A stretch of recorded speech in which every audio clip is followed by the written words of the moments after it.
నేను చాలా క్లియర్గా చెప్తున్నాను. ఒక హిందువుకి ఒక విశ్వాసం ఉంటుంది. అతడు హిందువుగా తన గ్రంథాలు చదువుకుంటాడు, తన పుస్తకాలు, తన దేవుళ్ళను నమ్ముకుంటాడు. అతనికి తెలిసిన దాన్ని బట్టి అతను ఆరాధించుకుంటాడు.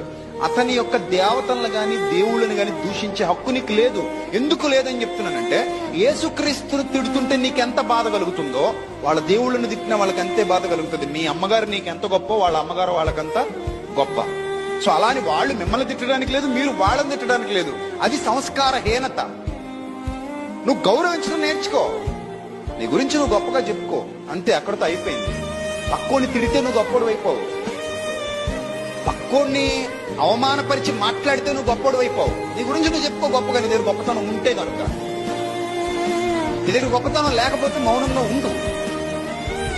ఏదైనా విషయం వస్తే ఆ విషయాన్ని సందర్భాన్ని బట్టి మాట్లాడడం వేరు. నేను కూడా డిబేట్ లో మాట్లాడాను, కానీ నేను కించపరచలా, అవమానపరచలా. ఉన్న